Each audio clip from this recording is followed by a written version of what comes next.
28-year-old Claire sat in her glass corner office, staring out at the city skyline below. From up here on the 47th floor, everything looked so small, so manageable. Her assistant had just left after confirming tomorrow's meeting with investors from Singapore. Another day, another deal worth millions. But Claire's mind wasn't on business right now. She was thinking about a rainy October evening 15 years ago. An evening that changed everything. Back then, Claire was just 13 years old. Just a kid trying to figure out life, you know? She wasn't the confident CEO sitting in this expensive chair. She was an awkward teenager with braces, oversized glasses, and a backpack full of textbooks that seemed to weigh more than she did. That particular day had been rough. She'd failed a math quiz. Her best friend wasn't talking to her over some stupid argument she couldn't even remember now, and she'd missed the bus home. Again. The sky had opened up with that cold October rain that soaks through everything. She didn't have an umbrella. Of course not.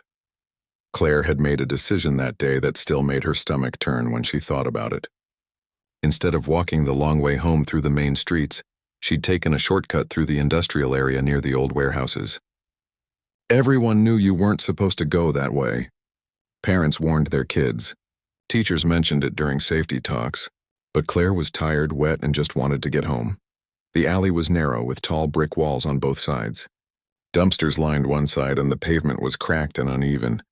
The rain made everything look darker, more threatening. Claire walked quickly, her sneakers splashing through puddles, her heart already beating faster than normal. That's when she heard the footsteps behind her. At first, she thought maybe she was imagining things. But no, there were definitely people behind her. She glanced back and saw 3 older teenagers, maybe 16 or 17 years old. They were walking with that swagger, that confidence that made Claire's blood run cold. "Hey, kid," one of them called out. "Where you going so fast?" Claire pretended she didn't hear them. She walked faster, her wet hair sticking to her face, her hands gripping her backpack straps so tight her knuckles turned white. "We're talking to you," another voice said. "Closer now." Suddenly, they were in front of her, blocking her path. 3 of them, all bigger than her, all looking at her like she was nothing. The tallest one, wearing a red jacket that was somehow still dry, stepped forward. "That's a nice backpack," he said. "What you got in there?" Claire's voice came out as barely a whisper. Just school stuff." "Let's see it then," Red Jacket said, reaching for her bag. Claire pulled back, and that's when one of the others grabbed her arm. Not hard enough to hurt, but firm enough to scare her. Real fear shot through her body. The kind of fear that makes your legs feel like jelly and your mind go blank. "Leave her alone," the voice came from behind the teenagers. All of them turned, including Claire. Standing there in the rain was a man, maybe in his early 30s. He wore work clothes, jeans covered in paint stains, and a flannel shirt that had seen better days. His boots were muddy and he looked exhausted, like he'd just finished a long shift doing hard labor. He wasn't particularly tall. Wasn't particularly muscular or intimidating. Just a regular working guy who looked tired and probably wanted to get home just as badly as Claire did. But there was something in his eyes. Something solid and unmoving. "This ain't your business, man," Red Jacket said, trying to sound tough. The man took a step forward. "I'm making it my business. The kid's just trying to get home." "Let her go, or what?" one of the other teenagers challenged. The man didn't flinch. "Or I call the cops and we all stand here in the rain until they show up. I got time. I got all evening, actually. How about you? You boys want your parents to come pick you up from a police station?" There was a long moment where nobody moved. Rain kept falling. Water dripped off the fire escapes above. Somewhere in the distance, a car horn honked. Then Red Jacket let out a frustrated noise and stepped back. "Whatever, man. She's not worth it anyway." The 3 teenagers walked past the man, muttering threats under their breath, trying to save face. But they were leaving, and that's all that mattered. Claire stood there shaking, whether from cold or fear or relief. She couldn't tell. The man walked over to her slowly, keeping his hands visible, not wanting to scare her more than she already was. "You okay, kid?" he asked gently. Claire nodded, not trusting her voice. "Those boys hurt you?" She shook her head. "Good. That's good." He looked down the alley the way Claire had been heading. "You live far from here?" "About 6 blocks, Claire managed to say. The man nodded thoughtfully, rain dripping from his hair. "Tell you what, I'll walk with you. Make sure you get home safe. That okay?" Claire nodded again. What else could she do? But somehow she wasn't scared of this man. There was something kind in his eyes, something that made her feel safe rather than threatened. They walked together through the rain. The man didn't ask many questions, didn't make her talk. He just walked beside her, a solid presence that made the dark streets feel a little less scary. "What's your name?" Claire finally asked. "Daniel," he said. "What's yours?" "Claire." "Nice to meet you, Claire. Wish it was under better circumstances." As they walked, Claire noticed an old pickup truck parked on the street ahead. It was beat up, with rust spots on the doors and a cracked windshield. In the passenger seat, Claire could see a little girl, maybe 7 or 8 years old, clutching a stuffed rabbit. The girl looked worried, her face pressed against the window. "That's my daughter, Lily," Daniel said, noticing Claire looking. "I was just picking her up from after-school care when I saw those boys following you. Had to make sure you were okay." Claire felt a wave of emotion hit her. This man had a kid waiting for him, probably hungry and tired, and he'd stopped to help a stranger. Not only stopped, but he was walking 6 blocks out of his way to make sure she got home safely. They reached Claire's street. She lived in a nice neighborhood, the kind with actual trees lining the sidewalk and houses with neat front yards. "This is me," Claire said, pointing to her house. Daniel stopped at the edge of her driveway. He crouched down a bit so he was at her eye level. "Listen, Claire," he said seriously. "Don't take shortcuts through places like that anymore, okay? I know it's faster, but it's not safe. Promise me." "I promise," Claire said, and she meant it. Daniel smiled then, the first real smile she'd seen from him. It made him look younger, less tired. "Good. Now you go on inside, get dry and warm."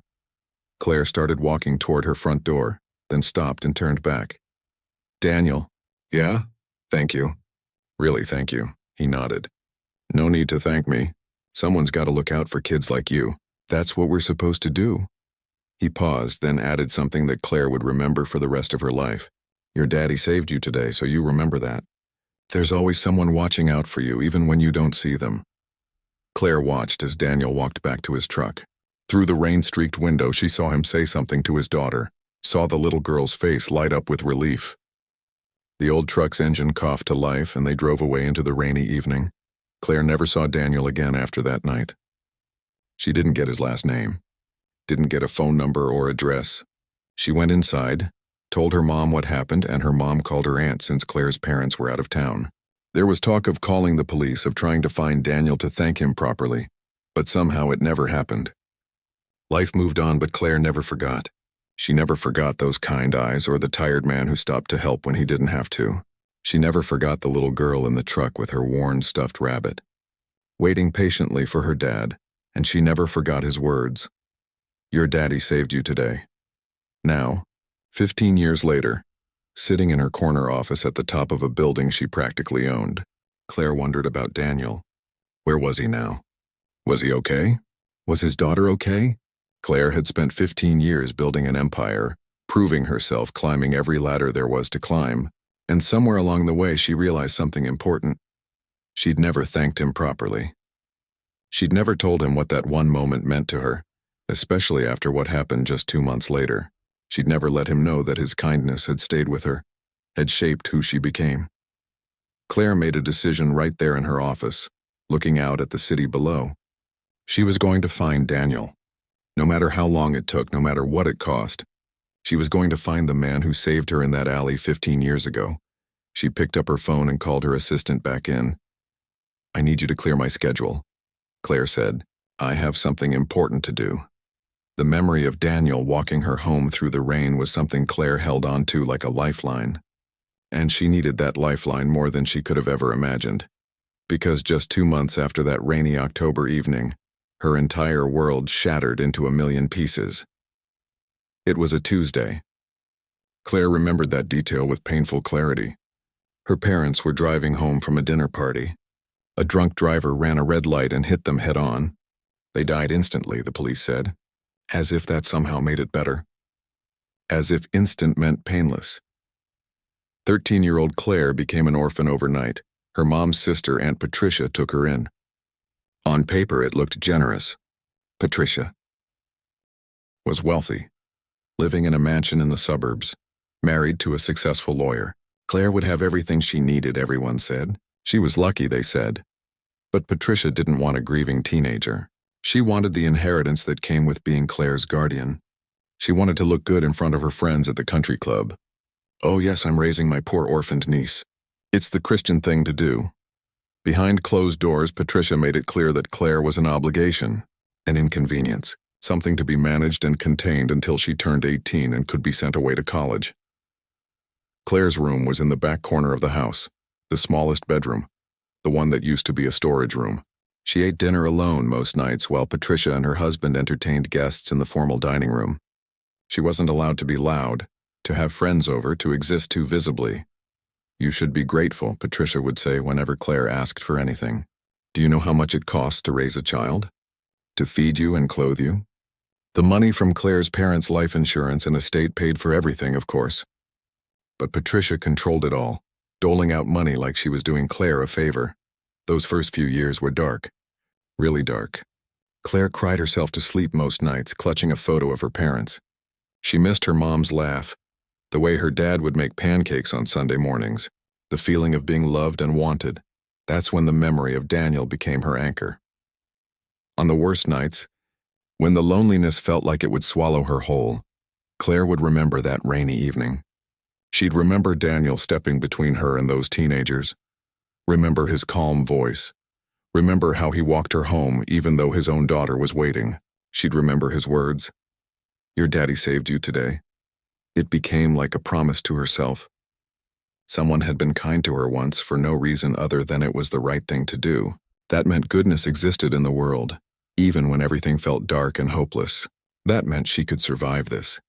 Claire threw herself into her studies with an intensity that worried her teachers. She studied during lunch, after school, late into the night. She didn't have friends, didn't go to parties, didn't do any of the normal teenage things. She just worked because she had a plan. A simple, clear plan that kept her going through the loneliest years of her life. She was going to get out. She was going to make something of herself. She was going to become someone worthy of the kindness Daniel had shown her. Her grades were perfect. Not just good perfect. She took advanced placement classes, extra summer courses, anything that would get her out of Patricia's house faster and into a good college. When she was 17, Claire applied to 15 universities. She got into 14 of them, including Stanford. She chose Stanford, not just because it was prestigious, but because it was 3,000 miles away from Aunt Patricia. "Don't expect me to pay for fancy schools," Patricia said, when Claire showed her the acceptance letter. "You can take out loans like everyone else." Claire did take out loans, massive ones, but she also applied for every scholarship, every grant, every opportunity for financial aid. She worked 3 part-time jobs during college, surviving on 4 hours of sleep and instant ramen. But she was free, finally free.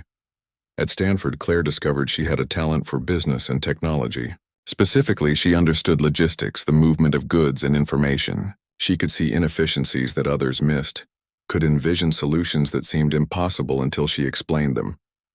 Her professors noticed. "You have a gift," one of them told her. "Don't waste it." Claire had no intention of wasting anything. After graduating top of her class, she went straight into an MBA program. She was 23, already planning her next move. She worked for a tech company for 2 years, learning everything she could about the industry, making connections, understanding how the business world really worked, and then, at 25, she did something that everyone said was crazy. She left her 6-figure job and started her own company. TechFlow Solutions started in a cramped apartment with Claire and 2 other co-founders. The idea was simple but revolutionary. Use artificial intelligence and real-time data to optimize supply chain logistics. Help companies move products faster, cheaper, and more efficiently than ever before. The first year was brutal. They almost went bankrupt twice. One of her co-founders quit. Claire maxed out her credit cards, worked 100-hour weeks, survived on coffee and determination. But slowly, painfully, it started to work. They got their first major client, then another, then another. Companies that had been hemorrhaging money on inefficient shipping suddenly saw their costs drop by 30%. Word spread. By the time Claire turned 28, TechFlow Solutions was valued at $2.3 billion. Billion. With a B, Claire herself was worth close to $800 million. She owned a penthouse apartment, drove a luxury car, wore designer clothes to board meetings. Forbes put her on their 30 under 30 list. Business magazines wanted interviews. Young entrepreneurs asked her for advice. She had everything she'd worked for, everything she'd dreamed about during those lonely nights in Aunt Patricia's house. So why did she feel so empty? Claire stood at the window of her corner office one evening, watching the sun set over the city. Down below, people were heading home from work, rushing to catch buses and trains, normal people with normal lives. She thought about her parents, gone for 15 years now. Would they be proud of her? Would they recognize the woman she'd become? She thought about Aunt Patricia, who'd called recently asking for money. Some investment had gone bad. Claire had sent a check because she could. Not because Patricia deserved it, but because holding on to that anger felt like carrying around poison. But mostly, she thought about Daniel. It had been 15 years since that rainy evening in the alley. 15 years since a tired construction worker had stopped to help a scared kid. Claire had spent all those years trying to become successful, trying to prove something, trying to fill the hole her parents, death had left in her life. But success felt hollow when she'd never thanked the person who'd reminded her that goodness existed. Claire started seeing a therapist around this time, Dr. Reynolds, a woman in her 50s who had a knack for asking uncomfortable questions.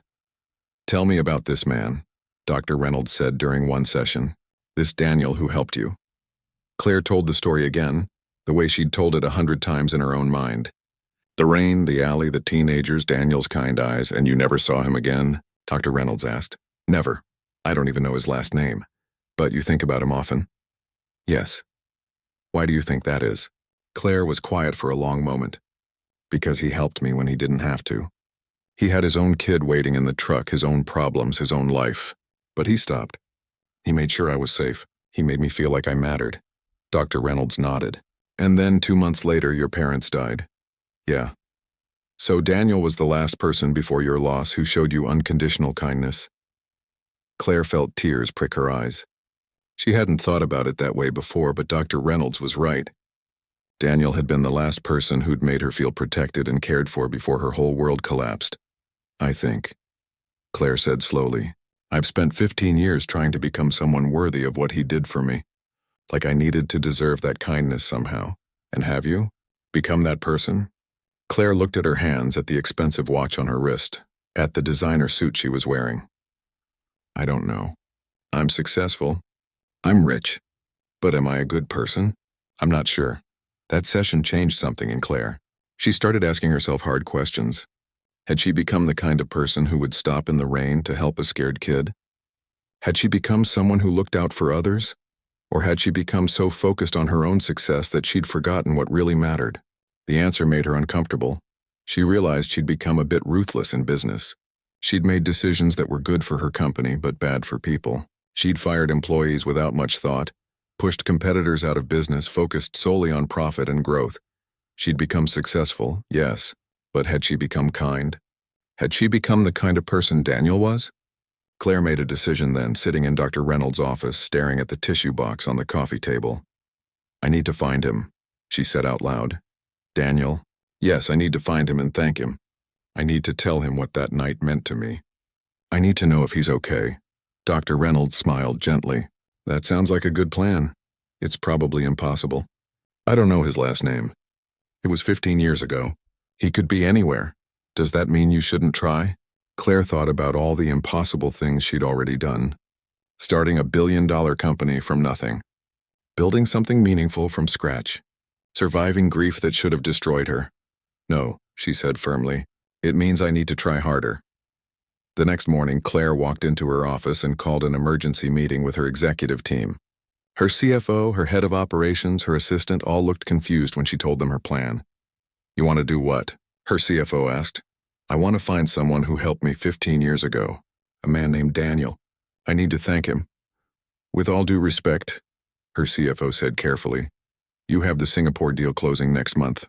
The product launch in 3 weeks. He investor meetings." "I know," Claire interrupted. "And I'll handle all of that, but I'm also doing this. I'm finding Daniel." Her assistant Kelly spoke up. "Do you have any other information about him? Last name, where he worked?" "No, just his first name and the area where I met him. He was a construction worker with a daughter named Lily." The room was quiet. Everyone was thinking the same thing. This was impossible. But Claire hadn't built a billion-dollar company by accepting impossible. She'd built it by finding solutions that others said couldn't exist. "I know it sounds crazy," Claire said, looking around the room at her team, "but this matters to me, more than any business deal, more than any product launch. This is about something real." Kelly nodded slowly. "Okay, where do we start?" Claire smiled. For the first time in months, maybe years, she felt like she was doing something that actually mattered, something beyond profit margins and market share. "We start with what we know," Claire said, "and we don't stop until we find him." Claire didn't do anything halfway. If she was going to find Daniel, she was going to approach it like she approached everything else in her life, with complete dedication and every resource at her disposal. Within a week, she'd assembled what her assistant Kelly called the most unusual team in company history. First was Detective Rachel Morrison, a retired police investigator who now ran a private investigation firm specializing in finding missing persons. Rachel was in her late 50s with sharp eyes and a no-nonsense attitude that Claire appreciated immediately. "I'll be honest with you," Rachel said during their first meeting. "Cases this old, with this little information, they're usually dead ends, but I've seen stranger things work out." Next was Kevin Park, one of Claire's own data analysts from TechFlow. If anyone could work magic with incomplete data, it was Kevin. The guy could find patterns in chaos, connections where none seemed to exist. Finally, Claire reached out to a local nonprofit called Finding Home, which helped families reconnect with missing loved ones. A volunteer coordinator named Beth agreed to help, bringing years of experience and community connections that money couldn't buy. The team met in a conference room at TechFlow headquarters. Claire had covered one wall with a map of the city and a timeline stretching back 15 years. "Okay," Rachel said, opening her laptop. "Let's start with what we know for certain. You met Daniel on October 15th, 15 years ago. He was a construction worker, had a daughter around 7 or 8 years old named Lily, and drove an older pickup truck. It was dark blue or maybe gray," Claire added. Beat up with rust on the doors, Kevin was already typing. "Construction workers in that area 15 years ago. We can start with building permits, contractor licenses, payroll records from companies operating in that zone." "It's a lot of companies," Beth warned. "That whole industrial district was booming back then. Development everywhere." "Then we narrow it down," Claire said. "Companies that hired day laborers or had high turnover." Daniel seemed like he was struggling financially. His truck was old, his clothes were worn. He probably wasn't working for a major contractor with good benefits. Rachel nodded approvingly. "Good thinking. We look for smaller outfits, companies that hired cash under the table, places with minimal record keeping." The search began.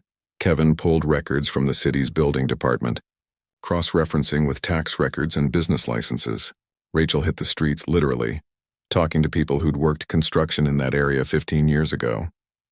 Beth reached out to community organizations, schools, and after-school programs that might have records of a girl named Lily. Weeks passed, then months. They found dozens of guys named Daniel who'd worked construction in that area, but none of them panned out. Either they didn't have daughters or their daughters weren't the right age, or they'd been working somewhere else that specific October. Claire's board of directors started making noises about her distraction. Investors questioned whether she was losing focus. But Claire didn't care. She showed up for every important meeting, closed every crucial deal, kept the company running smoothly, but every spare moment went into the search. "I've got something," Kevin said one morning, bursting into Claire's office without knocking. "Maybe." Claire looked up from her laptop. "What?" "Construction company called Bayside Contractors. They were doing work in that area right around the time you met Daniel. Small operation. Went out of business about 10 years ago. How does that help us? The owner died last year. His daughter was cleaning out his stuff and found old employee records in the garage. She donated them to the City Historical Society because she didn't know what else to do with them." Claire was already grabbing her jacket. "Let's go." The Historical Society was housed in an old library building downtown. A cheerful older woman named Margaret led them to a dusty back room filled with filing cabinets and cardboard boxes. "This is everything from Bayside Contractors," Margaret said, gesturing to 3 large boxes. "Nobody's really gone through it yet." Claire and Kevin spent hours sorting through yellowed papers, handwritten timesheets, and faded receipts. Most of it was useless, boring financial records and supply orders. Then Kevin held up a piece of paper. Claire, look at this. It was a payroll sheet from October of that year. And there, halfway down the list, written in messy handwriting, Daniel R., $240 for the week. Daniel R. Claire breathed. That's him. That has to be him. But that was all they had. No full last name, no address, no social security number. Just Daniel R. and proof he'd existed. Rachel used the partial information to dig deeper. She contacted former employees of Bayside Contractors, tracking them down through old union records and social media. Most didn't remember much. It had been 15 years after all, and construction crews saw a lot of faces come and go. Then they caught a break. A former foreman named Tom agreed to meet Rachel at a diner. He was retired now, living on a small pension and Social Security. He ordered coffee and apple pie and studied the old payroll sheet Rachel showed him. Daniel R., Tom said slowly. Yeah, I remember him. Good guy. Quiet, kept to himself mostly. Always worried about his kid. Claire leaned forward. She'd insisted on coming to this meeting, even though Rachel said witnesses sometimes talked more freely without the company CEO sitting there. Do you remember his last name? Claire asked. Tom scratched his gray beard. Rivera, I think. Daniel Rivera. Yeah, that sounds right. Do you know what happened to him? Why he left? Tom's expression turned sad. He didn't leave exactly. We had to let people go. Work dried up for a while. Daniel was one of the newer guys, so he got cut. Felt bad about it. He had that little girl depending on him. Do you remember anything else about him? Rachel pressed. Where he lived? Where his daughter went to school? Not really. Like I said, he kept to himself. But I remember he was always worried about money. Housing costs, you know. It's tough in this city, especially for single parents. They thanked Tom and left the diner with slightly more information than they'd had before. Daniel Rivera. At least now they had a full name. But a name from 15 years ago only gets you so far. Kevin ran the name through every database he could access legally. He found dozens of Daniel Riveras in the state alone. They started investigating each one, trying to match ages and circumstances. None of them fit. Either they were too old, too young, didn't have daughters, or had solid employment records that didn't match the timeline. It's like he vanished, Kevin said frustratedly one evening. After Bayside let him go, there's just nothing. Beth from Finding Home brought a different perspective to their next meeting. People don't just vanish, she said. They fall through cracks. The question is, which crack did he fall through? She suggested they look at eviction records, homeless shelter logs, emergency assistance programs, places where people went when things got really bad. The suggestion made Claire's stomach turn. The idea that Daniel, the man who'd helped her, might have ended up homeless or desperate felt wrong. But Beth was right. They needed to look everywhere. Rachel started pulling eviction records. 2 months after Bayside Contractors let him go, Daniel Rivera had been evicted from an apartment in a low-income neighborhood. The address was a rundown building that had since been demolished to make way for condos. After the eviction, I can't find any rental history, Rachel said. No new lease agreements, no utility bills in his name. What about his daughter? Claire asked. School records? Beth had been checking that angle. I found a Lily Rivera who attended Wilson Elementary School 15 years ago. But she disappeared from the system mid-year. No transfer to another school, no records of where she went. The implications hung heavy in the air. A father loses his job, gets evicted, and then his daughter stops going to school. That's not a story with a happy middle chapter. Keep looking, Claire said firmly. There has to be more. Kevin found the next clue in a place they hadn't thought to look.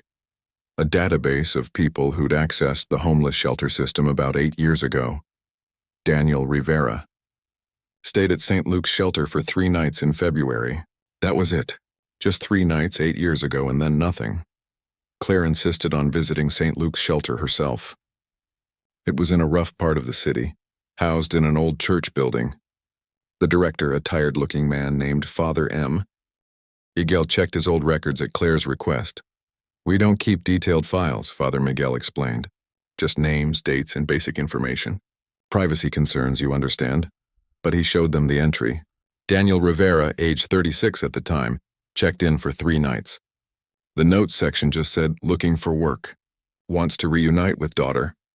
Wants to reunite? Claire repeated. What does that mean? Father Miguel shook his head. I don't remember him specifically, But that phrasing usually means the child is in foster care or living with relatives. The parent is trying to get stable enough to get custody back. Claire felt like she'd been punched in the gut. Daniel and Lily had been separated? What had happened to them? Rachel put her hand on Claire's shoulder. This is good information. It gives us a direction. If Lily went into the system, there will be records. But those records were sealed. Family services wouldn't share information about minors, even ones who were adults now. Rachel tried every legal avenue she could think of, but they hit a wall. We're stuck, Kevin admitted after another frustrating week. We know Daniel was at that shelter 8 years ago. We know he was trying to find his daughter. But after that, nothing. No employment records, no tax returns, no hospital visits, no arrest records, nothing. Beth had a thoughtful look on her face. People who go that dark, who disappear that completely, they're usually running from something or running towards something. Or they've given up entirely. Wait, what do you mean? Claire asked. Chronic homelessness. Untreated mental illness, addiction, or sometimes just profound depression. When people feel like they've failed at everything, especially at being a parent, sometimes they just stop trying to exist in the system. The words hit Claire hard. She thought about Daniel's kind eyes, his patient voice, the way he'd walked her home in the rain, and now he was out there somewhere, possibly broken, possibly homeless, possibly thinking he'd failed. We're not giving up, Claire said firmly. There has to be something we're missing. Rachel looked at her sympathetically. Claire, I'm going to be honest with you. The trail is 8 years cold. Most people in Daniel's situation, they either get help and rebuild their lives, leaving their old identity behind, or they fall completely off the grid. Either way, finding them is nearly impossible. I don't care, Claire said. We keep looking. But privately, Claire was starting to lose hope. 3 months of searching, tens of thousands of dollars spent, and they were no closer to finding Daniel than when they'd started. She sat in her office late one night, looking at the evidence board they'd created. Photos, documents, timeline notes. It all told the story of a man who'd tried and failed, who'd lost everything, who'd disappeared into the cracks Beth had talked about. Claire's phone buzzed. A text from Kelly. New lead. Beth found something. Meeting tomorrow morning, 8 a.m. Claire sat up straighter. Maybe, just maybe, they weren't done yet. The next morning, Beth arrived with her laptop and an excited expression. I was thinking about Lily, Beth said. She'd be an adult now, early 20s. And if she spent time in foster care, there's a good chance she's looking for her father, too. How does that help us? Kevin asked. Beth turned her laptop around. On the screen was a forum for people searching for missing family members. And there, posted 3 years ago, was a message. Looking for my father, Daniel Rivera. Lost contact 2020. Last known location, Pacific Northwest. If anyone has information, please contact me. Lily R. Claire's heart started pounding. That's her. That has to be her. There's a contact email, Beth said. It might not work anymore after 3 years, but it's worth a try. Claire didn't hesitate. Send her a message. Right now. Claire stared at her phone for the 100th time that day. Still no response. It had been 48 hours since Beth had sent the email to the address from that forum post. Maybe it was dead. Maybe Lily had moved on, created a new email, stopped looking. Or maybe she was just cautious about responding to a stranger claiming to know her father. You need to be patient, Rachel told her during their afternoon check-in. People who post on those forums get scam messages all the time. People trying to steal identities or con money out of desperate family members. She might be screening her emails carefully. Claire understood that logically, but logic didn't stop her from checking her phone every 5 minutes. On the 3rd day, the response finally came. Claire was in a budget meeting when her phone vibrated. She glanced down and saw the email notification. From Lily Rivera. Subject, about your father. Claire stood up abruptly. Excuse me, I need to take this. Her CFO looked annoyed, but Claire was already walking out of the conference room, opening the email as she walked. The message was brief and cautious. Who are you? How do you know my father? If this is some kind of scam, please don't waste my time. I've been through enough. Claire's fingers shook as she typed her response. She explained everything. The rainy night 15 years ago, the teenagers in the alley, Daniel walking her home, how she'd been searching for him to say thank you. She included details that only someone who'd actually met Daniel would know. The paint-stained jeans, the old truck, the stuffed rabbit Lily had been holding. She hit send and waited. This time the response came within an hour. I remember that rabbit. Mr. Flopsy. I still have him. Can we meet? I live in the city. I need to know if you're real. They arranged to meet at a coffee shop the next day. Claire arrived 20 minutes early, nervous in a way she hadn't been since her first major investor pitch. But this was different. This wasn't about money or business. This was about something real. She recognized Lily the moment she walked in. The little girl from the truck window had grown into a young woman of about 22, with dark hair pulled into a ponytail and her father's kind eyes. She was wearing scrubs like she'd just come from work, and she looked tired. Not the kind of tired you get from one bad night, but the exhaustion that comes from years of struggling. Claire? Lily asked, approaching the table cautiously. Yes. Hi. Thank you for meeting me. They sat down, both awkward at first. Claire ordered them coffee. For a moment, neither knew what to say. Tell me about that night again, Lily finally said. Everything you remember, Claire did. She described every detail she could recall. The rain, the fear, Daniel's calm voice, the walk home, his words about Daddy's watching out for you. Lily's eyes filled with tears. That sounds like him. That's exactly the kind of thing he would do. She pulled out her phone and showed Claire a photo. It was old, faded, but Claire recognized him instantly. Daniel, maybe 5 years younger than when she'd met him, smiling and holding a toddler version of Lily. That's him, Claire said softly. That's definitely him. Lily put the phone down and wiped her eyes. I've been looking for him for years. I was going to give up. I thought maybe he was dead and I just didn't know. Tell me what happened, Claire said gently. If you're comfortable sharing. Lily took a deep breath and started talking. The story came out slowly, painfully, like she was pulling out shards of glass that had been embedded too long. After that night, Daniel walked Claire home. Things got worse for him. His company laid him off 2 weeks later. He tried to find other work, but construction was slow that winter. Bills piled up. They got evicted from their apartment. I was 8 years old, Lily said. I didn't really understand what was happening. Just that we had to leave our home and Dad seemed scared all the time. They stayed with friends for a while, then in a motel when that fell through.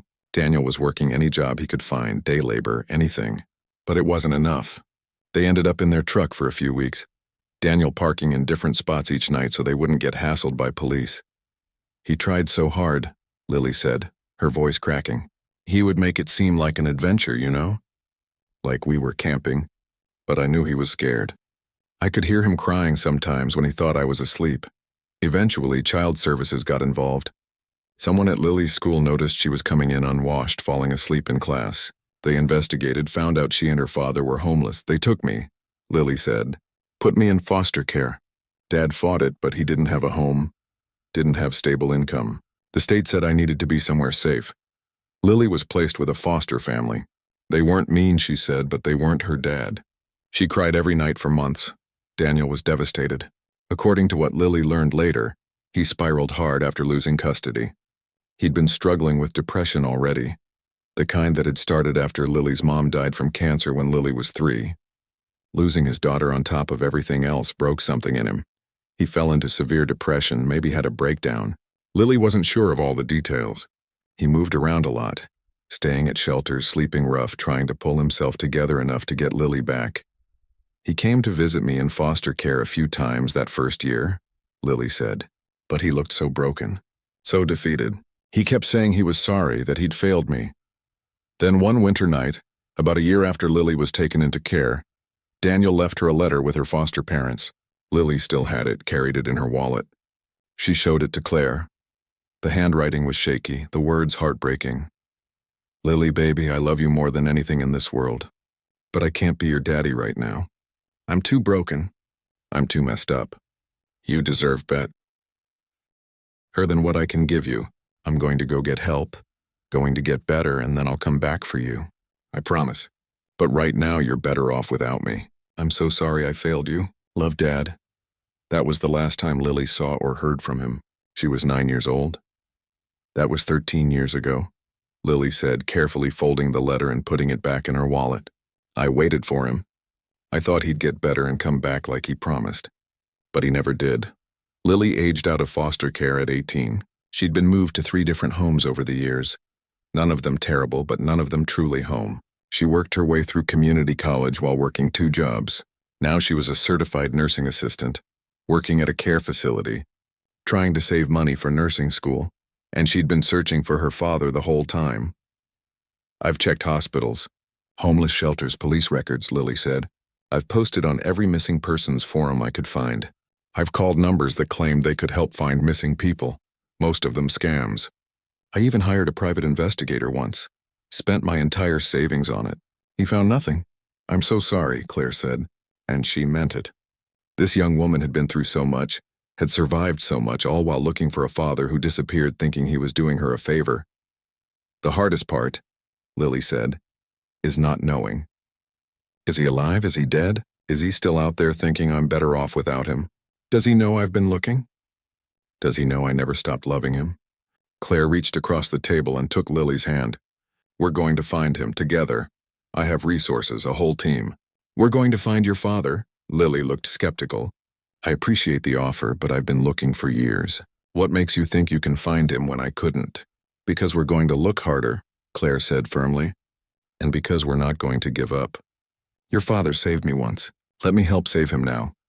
Over the next few weeks, Claire and Lily became close. They met regularly, sharing stories about Daniel. Lily told Claire about growing up with him, about the little things she remembered. How he used to make up silly songs about vegetables to get her to eat dinner. How he'd check under her bed for monsters every night, even when he was exhausted from work. How he'd save for 3 months to buy her a new winter coat when she was 7. "He was a good dad," Lily said. "The best. He just had bad luck and mental health problems he couldn't afford to treat." Claire told Lily about her own story, about losing her parents, about Aunt Patricia, about building TechFlow from nothing, about how Daniel's kindness had become her anchor during the darkest times. "He saved us both," Lily said one evening, "just in different ways." Together, they redoubled the search efforts. Lily provided information Claire's team hadn't had before. She remembered names of some of Daniel's friends from when she was young. She remembered places he liked to go, habits he had. Most importantly, she remembered something Daniel had said in that last letter. "I'm going to go get help." What if he actually tried? Lily said during one of their strategy meetings with Rachel and the team. What if he checked into a treatment facility or a program somewhere? Kevin started searching databases of veterans' facilities. It turned out Daniel had served in the military before Lily was born. He'd done 2 tours overseas, come back with what was probably PTSD but had never been formally diagnosed. If he was struggling with mental health and he served, Rachel said, he might have gone to a VA facility or a veterans outreach program. They started contacting every veterans organization, every treatment facility, every outreach program in a 5-state area. Most of them couldn't give out information due to privacy laws, but some were willing to look at the photo Lily provided and say if they recognized him. Weeks went by with nothing. Claire could see Lily starting to lose hope again, the light fading from her eyes. Then they got a response from a veterans outreach coordinator in Portland, Oregon. "I think I remember this guy," the coordinator wrote. "He was in our program about 5 years ago. Went through our job training, got some counseling.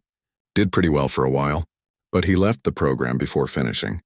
A lot of our guys do that. They get overwhelmed or they don't think they deserve help. 5 years ago in Portland. It was something. A direction." Rachel made some calls to shelters and social services in the Portland area. A few people thought they might have seen him over the years. One shelter volunteer remembered a man who fit Daniel's description, who used to come in regularly but stopped about 6 months ago. "Where did he go?" Lily asked urgently when they got this news. "Nobody knows," Rachel said gently. "But 6 months isn't that long. The trail is warm." They expanded the search to smaller towns around Portland. Claire hired local investigators. Lily took time off work and drove up there herself, showing Daniel's photo to anyone who would look. And then, finally, they got a solid lead. A contractor in a small coastal town about an hour from Portland contacted Rachel's office. He'd seen the missing person flyer they'd been distributing. "I think I know this guy," the contractor said. "He does odd jobs for me sometimes. Quiet guy, keeps to himself, lives in a converted garage behind someone's property." Claire got the call while she was in a meeting. She didn't even apologize this time, just stood up and left, calling Lily as she walked to her car. "They found him," Claire said when Lily answered. They found your father. Lily's sob on the other end of the line said everything. They drove up together the next morning, Rachel coming along as well. The coastal town was small and quiet, the kind of place people go when they want to disappear. The contractor met them and gave them the address. "Just so you know," the contractor said gently, looking at Lily. "He's been through a lot. He's not the same person he might have been years ago. Be prepared for that." Lily nodded, tears already streaming down her face. "I don't care. I just need to see him." The address was a modest house on a quiet street 3 blocks from the ocean. You could hear seagulls crying in the distance and smell salt in the air. Behind the main house, Claire could see a small converted garage with a separate entrance. Lily stood frozen at the end of the driveway, staring at that garage door like it might disappear if she blinked. "You want me to go first?" Rachel offered gently. Lily shook her head. "No, I need to do this." Claire hung back, giving Lily space but staying close enough to offer support. Her own heart was pounding so hard she could hear it in her ears. Lily walked up to the door and knocked. Her hand was shaking. Nothing happened for a long moment. Then they heard movement inside, footsteps approaching. The door opened. The man standing there was older than Claire remembered, grayer and thinner. His face was weathered, lined with years of hard living and harder choices. He wore a faded flannel shirt and jeans, and he looked tired in a way that went bone deep, but his eyes were the same. Those kind, patient eyes that Claire had never forgotten. He looked at Lily without recognition at first, probably assuming she was selling something or looking for a different address. Then his eyes widened. His face went pale. "Lily?" he whispered so quietly Claire barely heard it. "Hi, Dad," Lily said, and her voice broke completely. Daniel made a sound that was somewhere between a sob and a gasp. His hand reached out, hesitated like he wasn't sure he was allowed to touch her, like he thought she might be a ghost. "You're real," he said. "You're really here." "I'm really here," Lily said through her tears. "I've been looking for you for 13 years. Daniel's face crumpled. "Baby, I'm so sorry. I'm so sorry. I failed you. I abandoned you. You shouldn't have come looking for me." "You didn't abandon me," Lily said fiercely. "You got sick. You needed help. That's not the same thing. But I left you. I promised to come back and I never did. You deserved so much better than—" Lily didn't let him finish. She stepped forward and wrapped her arms around him, hugging him tight. For a moment, Daniel just stood there, frozen, like he couldn't believe this was happening. Then his arms came up and he hugged her back and he started crying in a way that suggested he'd been holding it in for 13 years. Claire and Rachel stood back, giving them space. Claire was crying too, she realized, tears streaming down her face as she watched this reunion she'd helped make possible. After what felt like both an eternity and no time at all, Lily pulled back slightly, still holding her father's arms. "Dad, there's someone I want you to meet," she said, gesturing to Claire. Daniel looked at Claire for the first time, confusion on his face. "I don't understand. Who is she?" Claire stepped forward slowly. "Do you remember 15 years ago walking a girl home in the rain? She was 13, got cornered by some teenagers in an alley."